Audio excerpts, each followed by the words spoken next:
Thanks. I've been told I'm supposed to be here, right? Better for this guy. Hi everyone. It's been already very cool to be here in Athens. Thanks again to Vicky for bringing me here, and for Ashley for putting me up.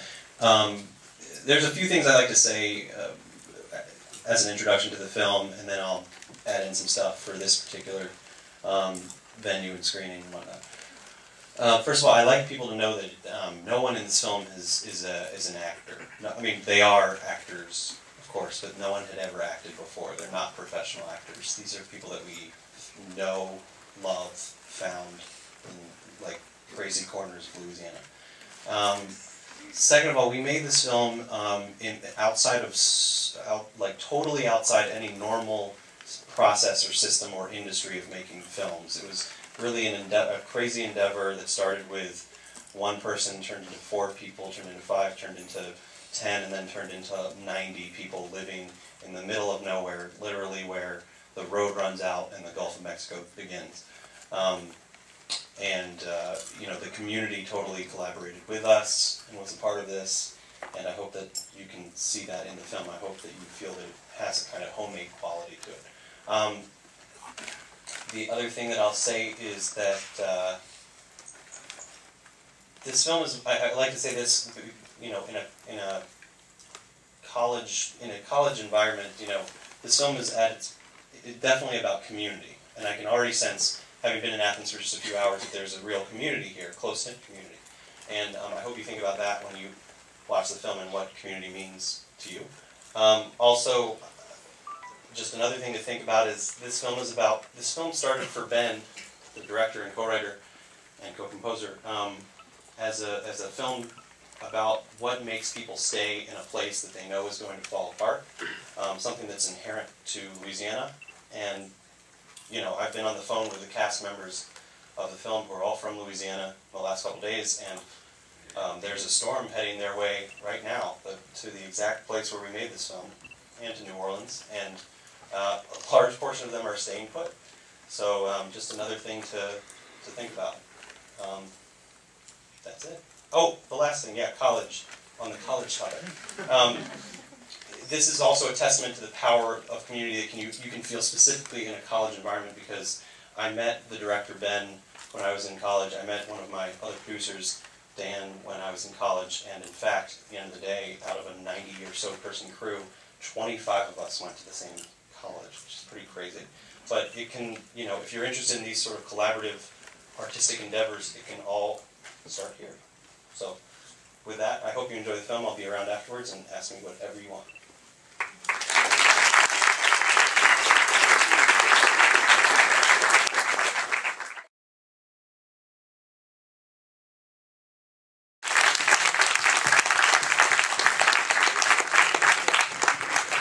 I hope you guys, oh wait, I shouldn't do that. Okay, I hope you guys liked it. Later, if you'll do me a favor, we're going to call Revenge Wallace, who's the little girl who plays Hush Puppy, because it's her 9th birthday today. So, in the meantime, if you have questions, I'd love to answer them.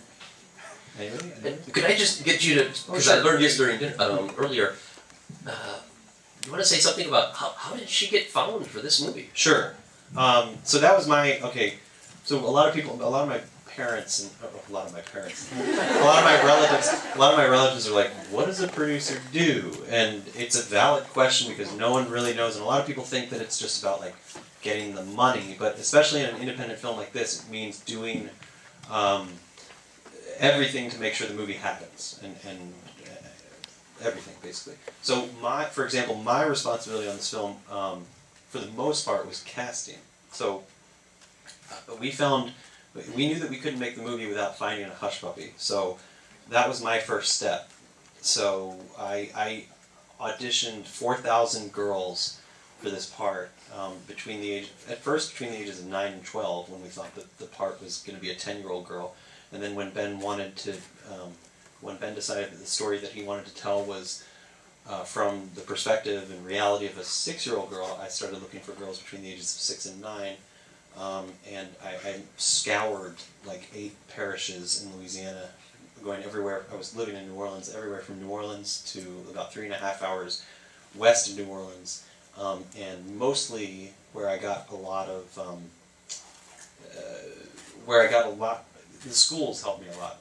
Basically, I would go to schools in different areas, and I had like 4x6 flyers that I would pass out in front of kids and say, you know, we're going to have an audition at the local library or church or community center this coming Saturday. If you're interested, have your parents call this number, et cetera, et cetera. And, you know, everyone in Louisiana is very, well, not everyone, but most people in Louisiana are very, very open-hearted and generous, and they let me into the school systems and let me do this, and that's how we got a lot of kids to come in. We also said, we were very upfront, we said this is not a Hollywood film, independent film that's about community bracing for a storm and dealing with that storm, and I think a lot of them, you know, could relate to that. And eventually I walked into our life when she was 5 years old. She auditioned. And she was immediately a very peculiar, interesting creature. And like just had like a life behind her eyes that was very fascinating to us. And then we called her in for callbacks, and she just blew the competition out of the water. So that's the story behind her. She's actually from Houma, Louisiana, which is about 15 minutes from where we were headquartered and where we made most of the movie. She just walked into a library, an audition at the library. And she was, like I said, she was 5, so actually she was like disobeying the rules. She wasn't supposed to be there. But when we called her back, she was 6. When we shot the movie, she was 6. And today she's turning 9. Do we have some questions? I'll run around with the microphone and stuff so they can get it on the video. See if we have any questions about production stuff. Yeah. What was your initial expectations for this film when it came out? Were you planning on just going to the festivals? Did you think it'd get as big as it actually was? Absolutely not. No, not at all. I think we knew by the end that we liked the movie, and that because we took a long time in post for this movie. We wrapped shooting on July 4th, 2010, and so that gives you an idea. And you're now seeing it a full 2 years and change later. So Ben wanted a long period, or Ben ended up wanting a long period to edit the picture. And then by the time that we actually finished it, which is approximately 2 days before showing it to anyone at Sundance, taking it to the festival and showing it, we finished 2 days before that. I remember watching it in the Skywalker Theater in San Rafael, California, which is the best, sound-wise, the best place to watch a film probably in the world. And I remember being like, this is a damn good movie.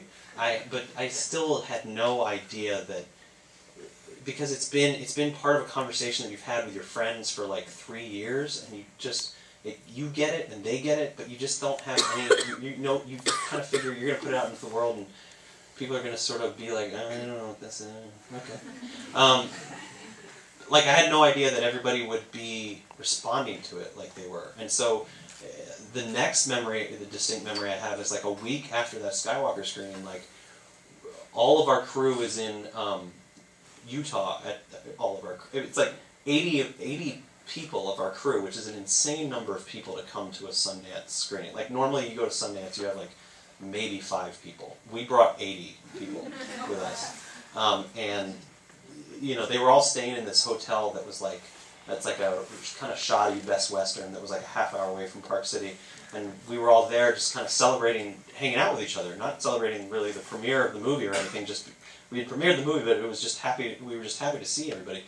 And I remember reading the review that came in from Variety, and it's like the guy understood every single thing that we had always been talking about and like discussing, and even took it to like the next level. And that was a really surreal moment where it's like you have an intimate conversation with your friends for a long period of time, and then suddenly thousands of people are having the same conversation. It's a weird thing, but it's wonderful too. Like now we can talk about this kind of thing too, and it's like I love that. I love that about film. And I love that about this film too. So that's been the real experience. It's like all of a sudden the conversation getting really wide.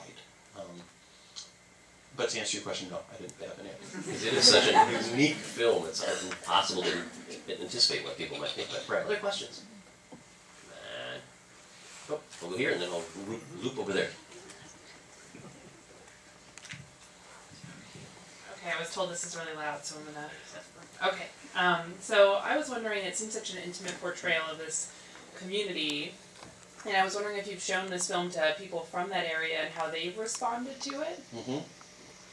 Yeah, what I consider to be the official premiere of the film is the one that we had on June 20th, no, sorry, 22nd in Montague, Louisiana, which is right smack dab in the middle of where we shot the film.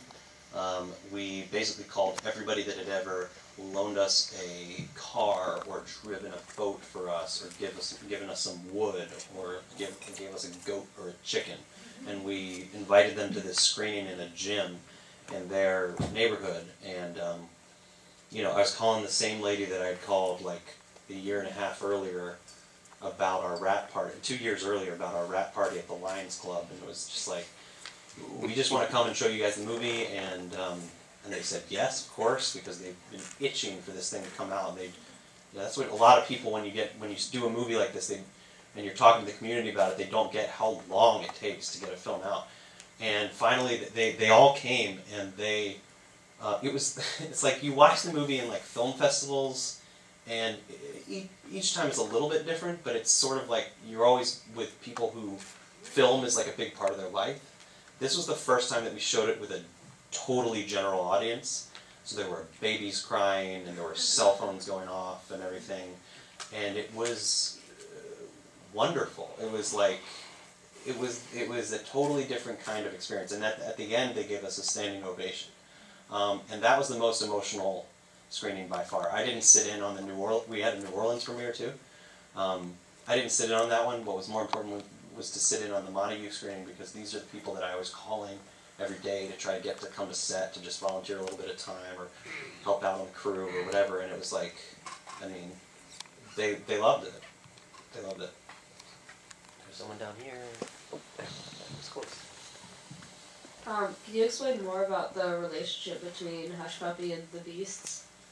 Sure. I don't know if I can explain more, but I can sort of say that the idea behind it is that, or what Ben would say is, the film entirely belongs to Hush Puppy. This film is Hush Puppy's perspective, Hush Puppy's reality. You're entirely aligned with Hush Puppy in this movie.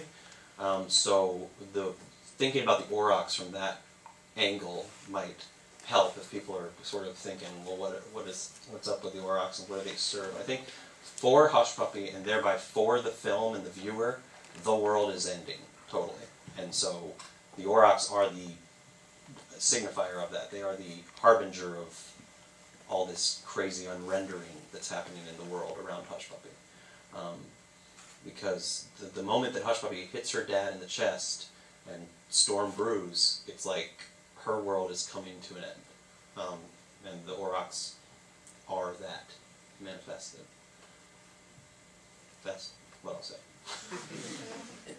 Oh, I'll be right there. And as I'm wandering back, could you say a little about why shooting on 16mm and just anything else about rather than digital video, which would be cheaper and things like that? Why shoot on film stock in a digital age?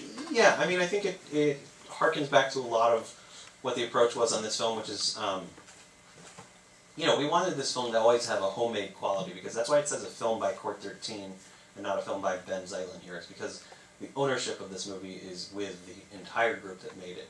We like to think of ourselves as a collective or as a whole group of artists that all put in their creative work into this film, not one person or one voice or vision or whatever. And so when you have a lot of different voices or visions putting all their energy in one thing, you know, hopefully it feels like homemade and like it got kind of tacked together and cobbled together. And that's what you know, Super 16 is like, you get more texture, you get a little bit more kind of dirt and grime, and it's old school, and that's sort of like the way we do things. You know, digital wouldn't have felt right. Shooting the bathtub in digital wouldn't have felt right. You know, it's like they don't know what digital is in the bathtub. So that's what the choice. That was always Ben's intention. I don't think we ever would have gone digital. Although I should say that the aurochs and the special effects sequences, those were shot on the Red, which is a digital camera. Well, actually, my question's about the aurochs. How did you go about deciding how they would appear in the movie in terms of just practically and also just thematically? How did you decide all that? Sure. Well, the aurochs were in the thematically. Let's talk about thematically first. Thematically, the aurochs were in the play to begin with. They were in Lucy's play, and they were always sort of, you know, Hush Puppy is experiencing her father dying, and the aurochs are conjured and are coming for her and all that. So that was already there. But there was a transition because in the play, the aurochs had been played by a bunch of men jumping around in red tutus. So, like, cinematically, how do you portray the aurochs? You can't do that. We actually gave that whole project to another director entirely. Another guy who's, if there's another director in Court 13, it is this guy, Ray Tintori, who's made a bunch of music videos. He shot some music videos, or he made some music videos for MGMT, if you guys know that band. I don't know, he's made his own short films in his own right. You can look him up and check those out. But he directed everything that has to do with the aurochs or the special effects. And so that was his project, and what he came up with was basically, he read a lot of sort of like special effects nerd like magazines from the 80s and 70s about how they did stuff for like, you know, Ghostbusters or like E.T. or something like that. Like creature creation, how do you create creatures and film them in a way that feels real. And what he came up with is that the aurochs will be basically small pot-belly pigs, like probably this big. That's how big the aurochs were actually. And film them against miniatures and film them against green screens and create terrains for them to sort of rampage through, and even create a treadmill that they would sort of trot on, actually, and that treadmill would be powered by a man on a bike.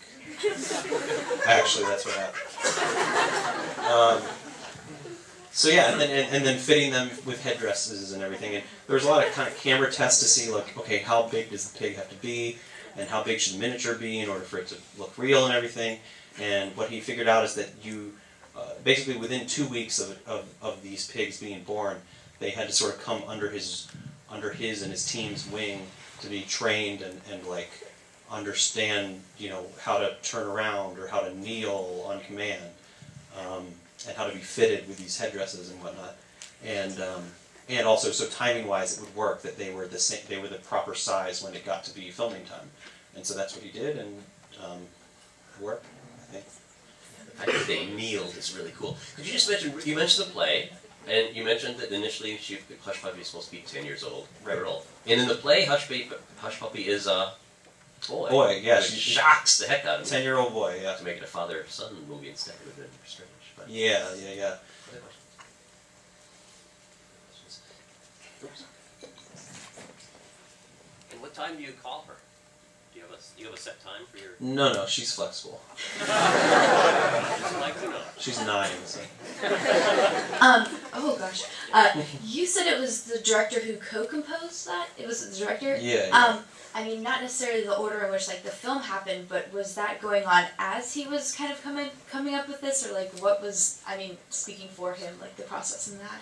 No, that's like, okay, so when I said that the whole, Hush Puppy informs the whole idea of the movie, so Ben picture-locked the film, meaning that the film visually was exactly where he wanted it to be, every edit and everything. Then he got into sound mixing, and then as he was getting into sound mixing, he started working on the score. So it didn't happen until like October, November of last year, and we filmed and we premiered the film in January of this year. So not a lot of time at all. But the decisions that went into how the score should sound is basically that, like, Hush Puppy, the music should sound like what the music sounds like in Hush Puppy's head as she like walks down the street. So Hush Puppy being a very like patriotic person with regard to the bathtub, the score would sound a little bit like an anthem or like an Old Lang Syne or something like that, you know, like America the Beautiful. Just kind of have like that, it's like the song that everybody in the bathtub knows the words to or something like that. So that was the first step. But yeah, I mean, her mentality and where she's at emotionally informed every music cue. Yeah, and he works with Dan Romer, who's a music producer in his own right, a very talented guy, and they collaborate on the score. And Ben sort of has something in his head, and then Dan will help him specify it or articulate it or put it into a melody or whatever. In terms of direction, how did you guys manage to, I guess, direct so many unprofessional actors and like evoke such great performances from them? Sure. I mean, well, in the casting process, we were always looking for that like special thing that somebody would have. You know, like something about their personality, a combination of sort of their personality and natural charm or charisma or whatever, and a combination of that with like an ability to play or improvise or pretend or act. You know, just like actually, and if you audition as many people audition. I mean, we interviewed more than we auditioned, but if you see as many people as we did, you will find people who just have a natural knack for sort of improvising. If you put them in a certain scenario, they might not be playing somebody totally different from themselves in that scenario, but they do it in a way that feels real and is affecting, and you want to put that into your film. And so we found that, and then Ben sort of worked with that. I think Ben knowing a lot about their personal lives and having gone through an intense interview process with them. Not intense, it's like informal, you know, but like getting to know them and stuff. Like Dwight, who plays the dad, is a baker in real life. He's not an actor. I mean, he has acted since, but he owns a bakery in New Orleans. We found him because he was across the street from our casting office. I would go there and get donuts, and that's how I found that dude, and I told him, like, you should come over and audition. So basically, if I wasn't so fat, we wouldn't have this movie. No, but seriously, and so he would come over, and he just has like a charm that just radiates, and so you want to put him on in film. And then Ben sort of got to know him better, late nights at the bakery, just talking through his life and his decisions, and you know, he's a guy who created his bakery against all odds. No one thought he could really do it, and then he held out for Katrina. He was there in like neck high water, just protecting his business that he'd worked so hard for. And when he talks about that, it's like you can see this guy knows a little bit about what Wink is. He may not be Wink, he's not an alcoholic, he's not like a sort of bad dad, but he sort of gets it, you know? So that's the process, and then you just work with them from there. And I think for Ben, it's very important to have a final writing phase where you're rehearsing with the actor and you say, okay, here's what I'm trying to get your character to say right here. If you wouldn't, how would you put that? Like, how would you say that? Here's what's going on. And Dwight might be like, well, I wouldn't say that. I would say this. And Ben will be like, okay, well then say that. So I think giving a little bit of the, not being so precious with your words, giving a little bit of the voice of the film to your people that you've put in it was important to Ben. It was important for this process. Yes. That's okay, I can. Oh, copies. Yeah, so I was just going to ask, this seems to be a time of intensified class struggle in the United States. Oh my. I would say that, you know, given recent events like the Occupy movement and current elections and who's running and who's saying what. And this movie seems to actually celebrate what I would say is the working class, or the masses of people, in a very epic and beautiful way, and very touching way. And it seems to also have been made using a method of kind of relying on those people. Instead of going out and getting professional actors, right, you seem to have gone very authentic. Do you think that this is something we can look forward to seeing more of? Because this class of people is not usually depicted in theater and movies in the United States. And this actually ties into Ashley's question also, which is about like where the initial funding comes from. I think it will really help talk to that as well. Oh yeah, the nonprofit. Oh, yeah, to get it even more complicated. Never yeah, mind. No. Yeah, it's all very interesting. Yeah, I'd actually say that the film, I'd counter that like the bathtub is a place very deliberately where class and race and money and the divisions that those bring does. I mean, race, whatever. Race always exists, I guess. That's a. You guys are, in college, but like,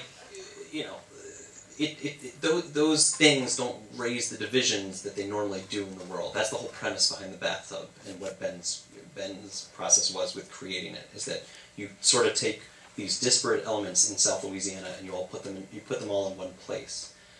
So the bathtub, as you see in the film, doesn't exist as is, just straight up doesn't. That's a creation, but it's a creation that's almost. I don't want to say utopia because it's clear.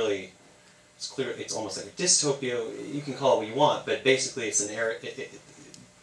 Class and race and money and all that is not functioning in the bathtub how it functions in the rest of the world. And then as far as a reliance on people, I think we are not relying on the actorly class of people, but other than that, I mean, like, everybody in the film is comes from various backgrounds. What's the common bond is that they are not professionally making a living as an actor. So if there's one common thing, it's that they have another professional endeavor that isn't acting. And that's what makes it unique, because I think finding somebody who has a different, finding actors for your film that have a different process as an actor into the parts, and also the director having a different process with them, sort of incorporating their lives as opposed to being like, Dwight Henry, you're a baker, but now you're going to play like an artist in 19th century France, and you have to sort of conjure your way emotionally to that. That's not Ben's process. Ben's process will be like, tell me about your life, I'll make the character a little bit more like your life, but at the same time you have to bring your life to the character. So yeah, we are definitely looking in areas that are not normally looked in. I'm going to barber shops and corner stores and bakeries and whatnot with flyers, but I don't know if it's a class. I mean, what we find may end up representing certain classes in some world that's totally exterior to the film, but we're not deliberately being like, I want a middle class little 6-year-old to play the movie. It's like, well, we're going to get the best person for the part that we can get. Terrific. Another one, and then we'll. And then I'll call Mason. I watched a little piece with Ben, and he mentioned that the film was pretty fluid in the fact that, like, in set design, when something popped up around him, you incorporated like his truck bed becoming the boat. Well, did that impact any of the plot points or sort of how the story flowed? Like, I know you had the BP spills and stuff like that.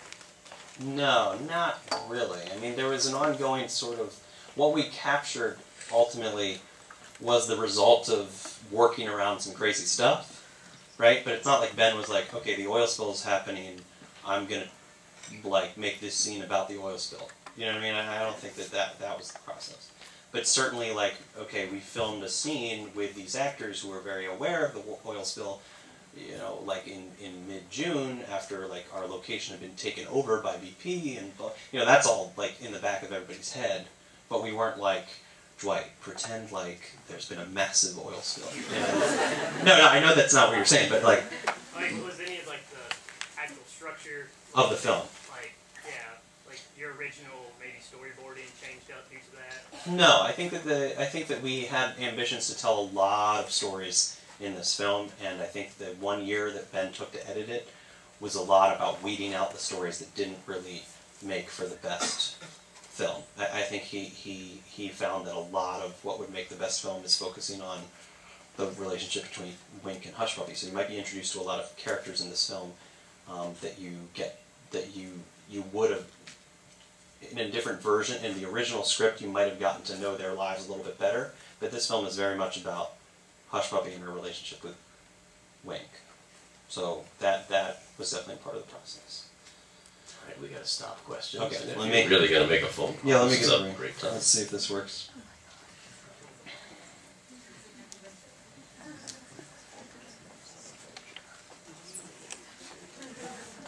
You You guys ready to sing happy birthday? Yes. Okay. We trust they have great voices. This is going to be terrific. Hello, is she there?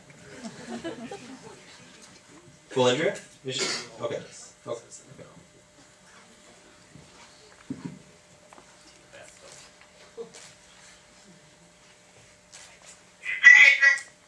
Is this Nazy? Oh, that's her mom.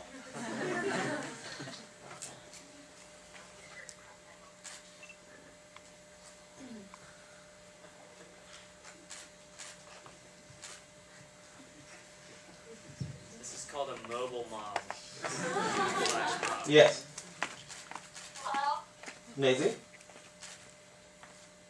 Hello? Nazy, you there? Hello? Alright, I got something for you. You ready? Ready? 1, 2, 3. Happy birthday to you. Happy birthday to you. Happy birthday, dear Maisie. Happy birthday to you.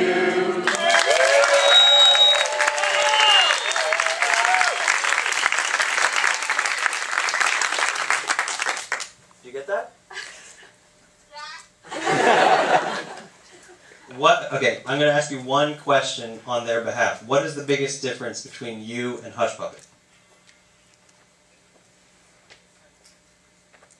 You dress wear pants and I do.